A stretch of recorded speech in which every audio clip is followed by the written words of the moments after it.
Baiklah, kita lanjutkan untuk yang berikutnya, yaitu ada asas dan fungsi demokrasi Pancasila.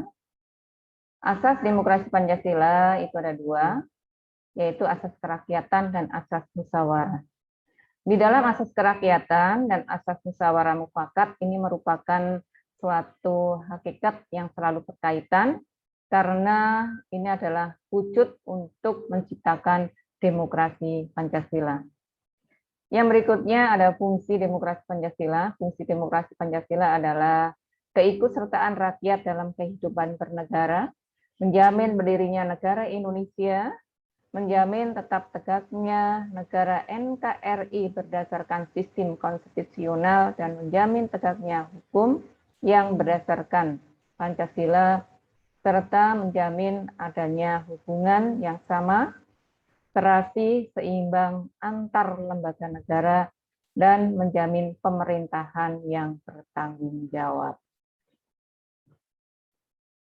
Berikutnya akan kita bahas ya berdasarkan dinamika pelaksanaan demokrasi di Indonesia.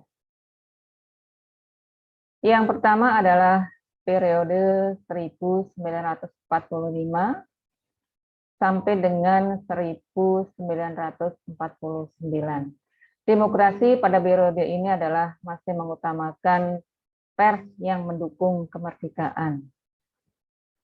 Periode kedua yaitu tahun 1945 sampai dengan 1959, yaitu bahwa periode ini terjadi dua kali pergantian undang-undang dasar perubahan bentuk negara, yaitu sistem pemerintahan. Yang kedua ada periode tahun 1959 sampai dengan 1965, yaitu periode Indonesia menganut demokrasi terpimpin dengan ciri-ciri terbatas peran partai politik, yaitu terbentuknya DPR GR, yaitu GRI gotong royong, dan lemahnya hak dasar manusia, tidak adanya kebebasan pers, dan sentralisasi kebebasan, yaitu kekuasaan ada pada pemerintahan pusat, sentralisasi kekuasaan. Berikutnya ada periode 1965 sampai dengan 1998, yaitu periode ini pemilu dilaksanakan secara periodik 5 tahun sekali. Terjadi penyederhanaan partai politik dan menciutkan atau mengecilkan kasus korupsi, kolusi, dan nepotisme dalam pemerintahan. Mencuatkan ya, ini bukan menciutkan tapi mencuatkan kasus korupsi, kolusi, dan nepotisme pada saat itu. Periode berikutnya adalah pada tahun 1998 hingga sekarang, ini adalah periode terjadinya reformasi ya serta amandemen atau perubahan Undang-Undang Dasar 1945 serta pembentukan Komisi Pemberantas Korupsi atau pembentukan KPK, serta adanya jaminan kebebasan dan jaminan berpolitik untuk semua warga negara tanpa kecuali. Selain itu ada bagaimana untuk membangun kehidupan yang demokrasi, tentunya yang sesuai dengan Undang-Undang Dasar 45. Ya, yang akan kita bahas adalah pentingnya demokrasi, serta bagaimana budaya demokrasi dalam kehidupan sehari-hari, serta nilai-nilai dasar yang sesuai dengan Undang-Undang Dasar 45.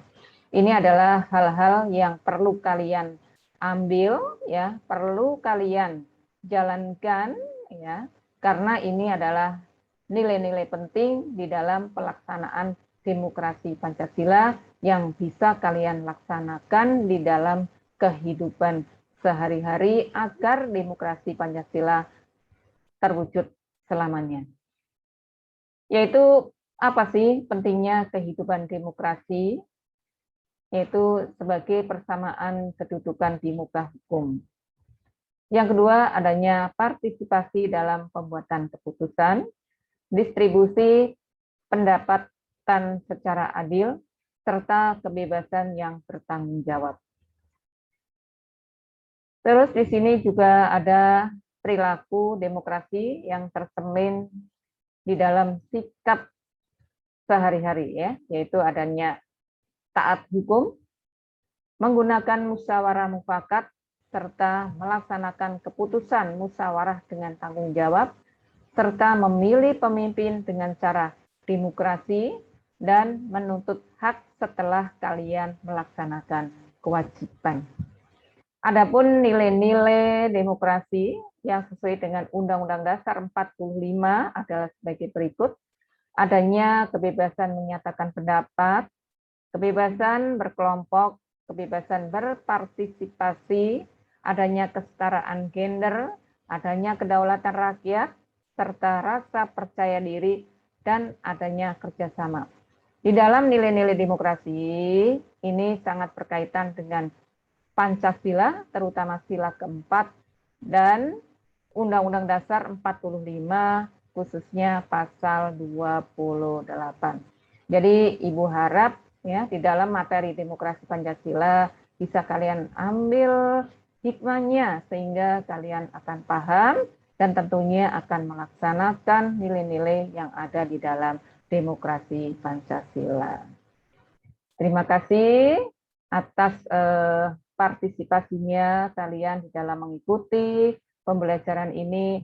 Semoga bermanfaat bagi diri saya pribadi dan bagi kalian serta warga pada umumnya. Terima kasih. Akhir kata, Assalamualaikum warahmatullahi wabarakatuh.